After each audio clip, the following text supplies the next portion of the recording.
Hello everybody, let's get this party started. First thing I'm gonna do though is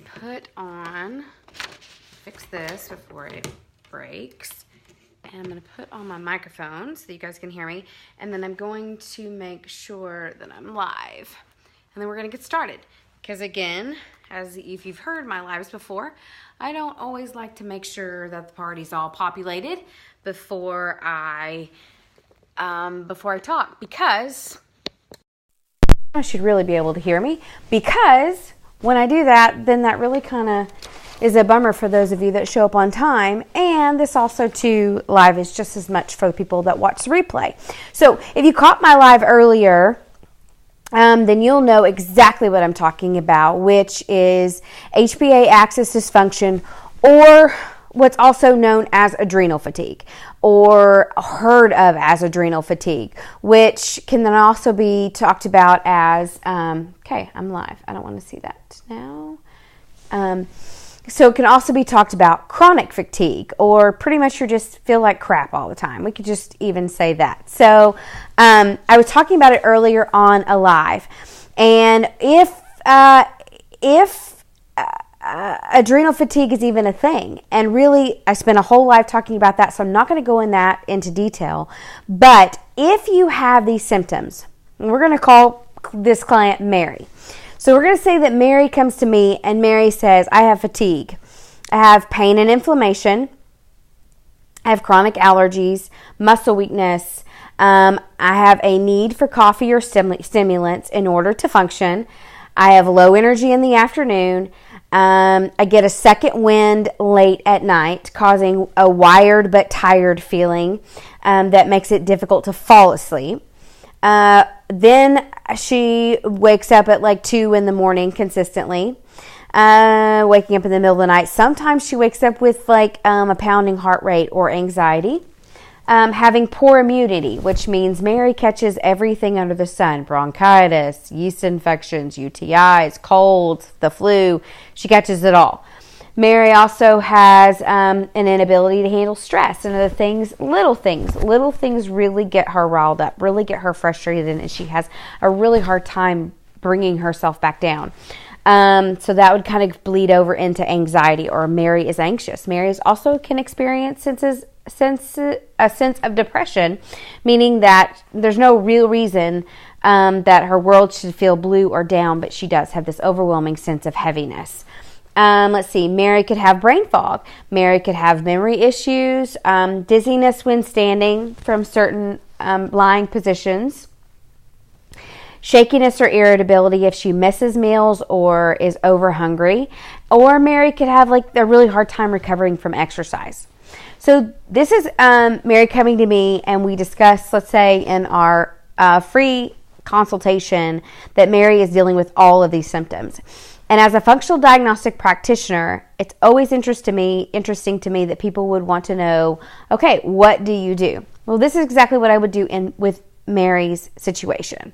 So first, obviously, I would get as much information as possible. And if she becomes a client of mine, the first thing we do is we go through some paperwork. And there is some paperwork involved where I ask a lot of questions.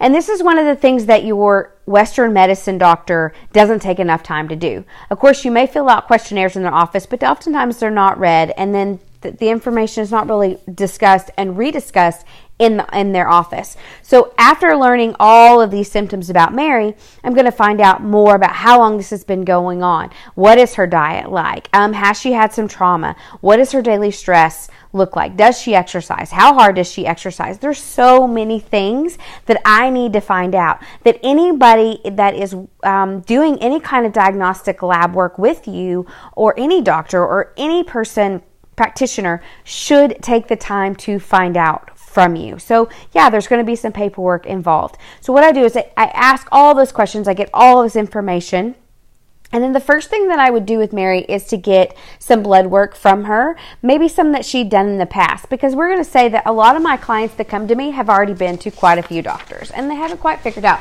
what is going on. So I am able to take some of their previous lab work within the year. We have to be reasonable. Their previous lab work, and do a lot of diagnostic investigation over the numbers or evaluations they've already had. And we'll say that Mary has had like a good solid CBC panel or a full blood panel that tells me what her CBCs or white blood count is, her cholesterol, and all of that. And by taking every single one of those levels, what I will do is determine what that is actually crying out about the functionality of the body. Okay? So it's a lot of textbook, sciencey stuff that I'm going to do behind the scenes. So I'm going to take that information first. And then the first thing that I'm going to suggest with Mary is to figure out what's going on with her diet. In doing that, the first thing I'm going to do is have her do a food sensitivity test. A food sensitivity test is a test that evaluates any kind of foods that you're taking in within 150 foods that are or chemicals in our within the foods that we would be consuming, and find out if any of those are actually causing inflammation in her body. Not that she's allergic to, but are actually causing inflammation in the body. Because here's the thing, is that HPA axis dysfunction, which I talked about in the earlier video, that is on this page right before this post, or a post before this post, or it's on my business page, Jamie J. Miller business page, on that video, and I'll link it later. In fact, Marissa, if you're still on, go grab that link from that video and post it in the comments for me, please. So, but I discussed the difference between HPA axis dysfunction and adrenal fatigue, or what the differences is. But basically what she would do is she would find out if there's any foods that she's consuming on a regular basis, and it could be anything. Blueberries, it could be steak. I have one lady that I'm working with now that I met with earlier that she's having to give up chicken, and it's really something that I really had to work on, and she eats healthy, but there were some things that she were eating in her healthy diet that were causing inflammation. And inflammation, no matter where it comes from, where the culprit is stress.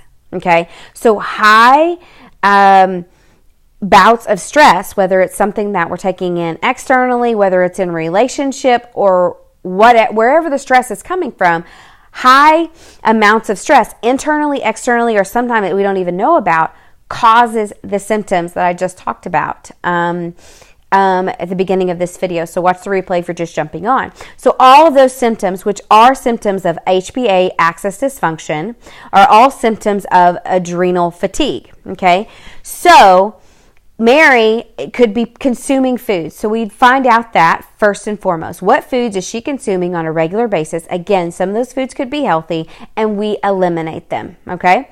The second thing that I would do is find out what Mary's hormone or cortisol levels are, and I would do a urine analysis of that, because urine is one of the best ways to find out about cortisol and DHEA levels, what's going on in the body, and also sex hormones and how they're being metabolized. Urine is the best way to find that out. So if you have gone to a Western medicine doctor and they have evaluated your sex hormones, or even your glucose, or even your your cortisol levels through blood serum, they do not have a good depiction of what's going on in your body, and they cannot give you a good answer to what could possibly going on in your body, or how your body's correlating or regulating your hormones or cortisol is a hormone, by looking through blood serum. They would have to look through urine.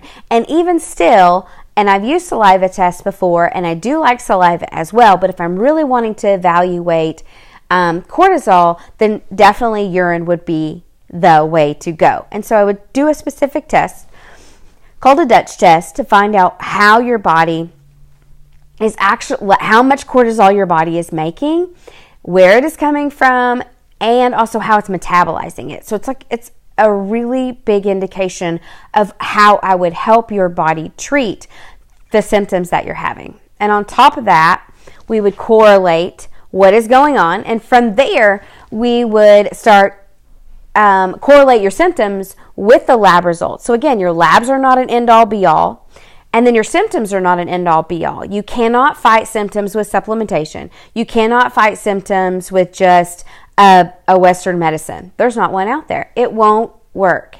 And so basically, by having the information on the lab test, then I directly know what herbs or supplements that can use to directly affect what is actually going on in the body. Is your body producing enough cortisol, but it's not metabolizing it? Is it producing too much, but your liver can't regulate it? What is going on in the body? Is your hypothalamus telling your pituitary what your pituitary needs to know in order to tell your adrenals to pump out what it needs to pump out? Are you pumping out too much? Because there's so much going on in your life that we need to dial back. Regardless of what those lab results say, we have to correlate with the symptoms, what's going on in your life, and then take the information, both of them together, to come up with an action plan. With Mary, hypothetical Mary, I don't have a client named Mary. If I had a client named Mary, I would pick another name. So, because I have to follow HIPAA laws. But Mary, and this is a large portion of my clients coming to me with these symptoms. But Mary has to be 100% ready and willing to do something about her diet, and she has to be 100% willing to do something about her lifestyle, okay? So we will begin to address her diet. Obviously, Mary's already done the blood test. She's eliminating foods out of her diet that are known. It's black and white, that are causing inflammation in her body. We've done it. And then we're running the urine test to find out how her body's metabolizing cortisol. What are her hormones doing? What is going on? Is she using synthetic hormones? And we take all this into consideration. And I build a diet for her. And then we start talking about her sleep patterns. What is going on there? Is her body producing enough melatonin at night? If it's not, we either supplement or begin to help the body regulate and create more, or we find out why the body's not creating enough. We found out all these things. Well, then we find out that Mary stays up onto her phone on Instagram every night or Facebook every night till about midnight, and then she tries to go to sleep. And that is causing a huge dysregulation in her body's ability to go to sleep and produce enough melatonin to get tired, because your cortisol levels drop at night, and therefore your melatonin increases when it becomes dark, and therefore you should get tired. And we are not nocturnal beings. In other words, our body does want to go to sleep at night if it's not been trained otherwise, or if something else is not going on, or if you're not sitting there staring at a blue light in your face right before you go to bed. Regardless of what you like to do or that you need to get work done at that hour. However, I feel very limited work is being done while you're on Instagram or social media. But regardless of that, you need to eliminate those lights an hour before 10 p.m. and 10 p.m. being the time that you actually go to bed. Because studies have shown between 10 p.m. and 2 a.m. is what we call the golden sleep. Okay, that actually the 10 o'clock from midnight is just, beyond that. You get to even add more sleep as if you had slept longer by sleeping those 2 hours. And then going into 2 a.m., you get more restful sleep during that time. So the golden sleep period.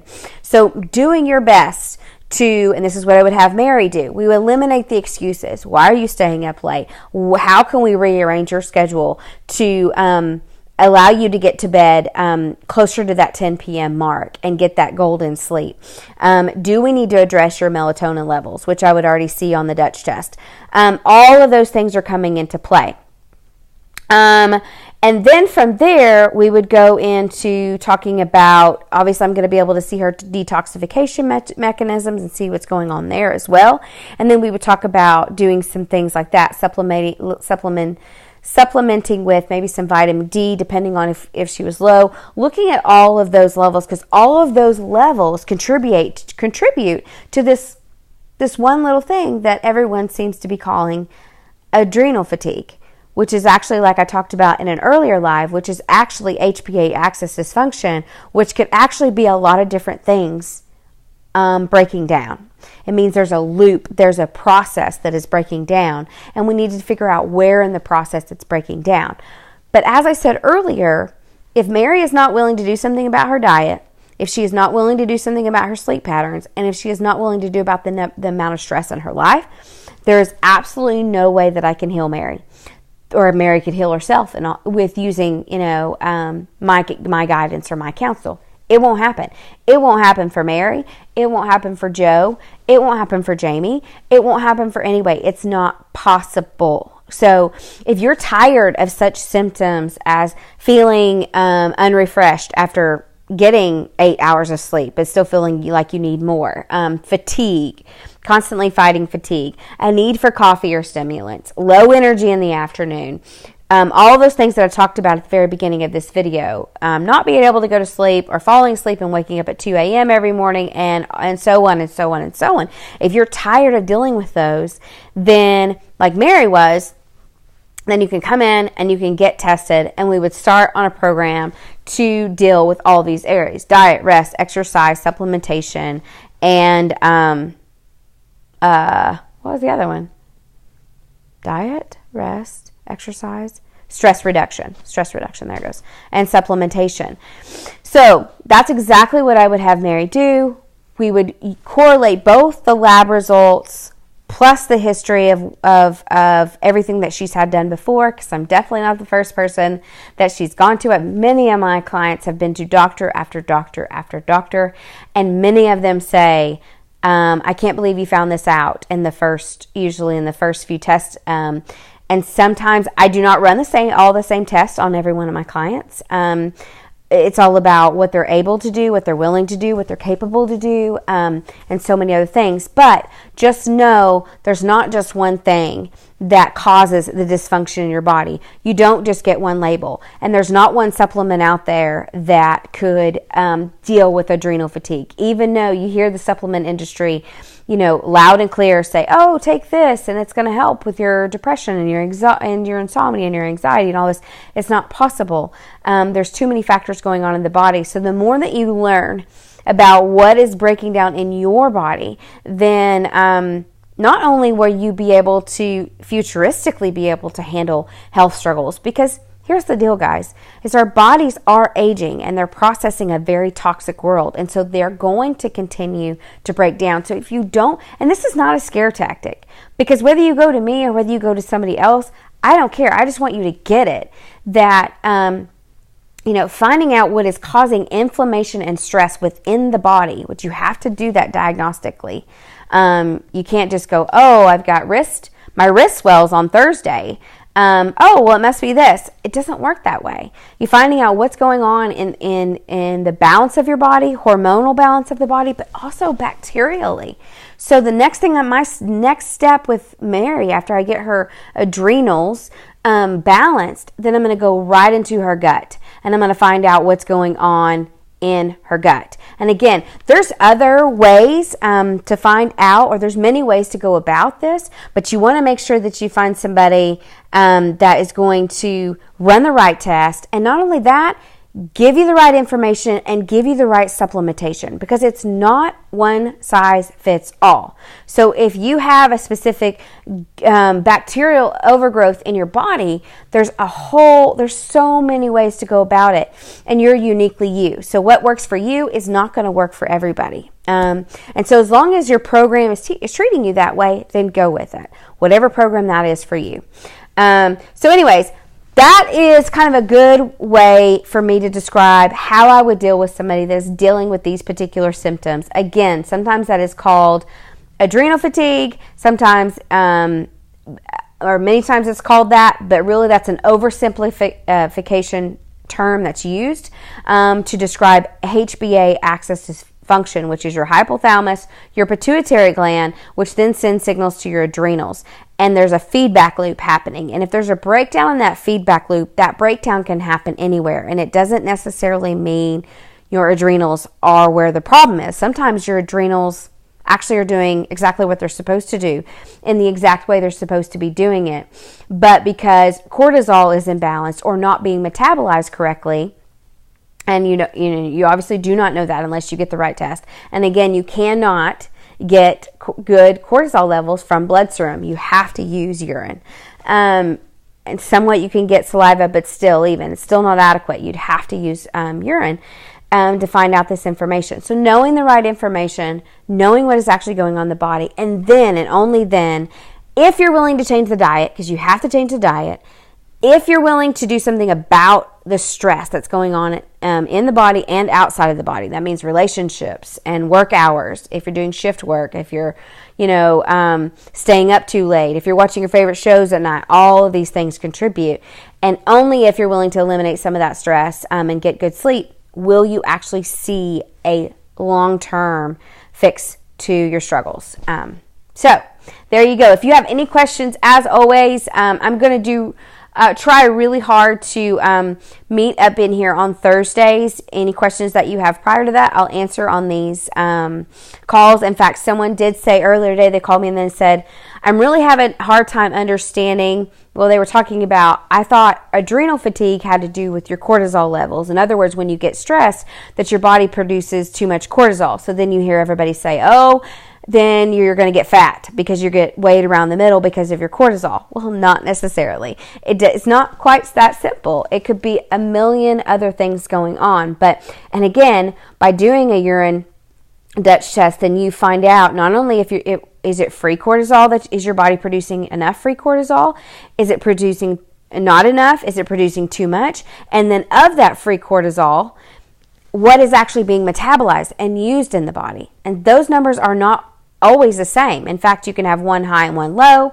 You can have vice versa, or they could actually be the same. You don't know that until you do the diagnostic testing. So it's really fascinating stuff. It's a great investment into your health. Unfortunately, right now, insurance will cover some of testing, so it just depends on your insurance, and more insurance are getting better and better about this kind of stuff. But anyways, it's pretty awesome. Okay, so if you have any questions, hit me up down below, and I will make sure to answer those. And yeah, that's all I got. Peace out, y'all.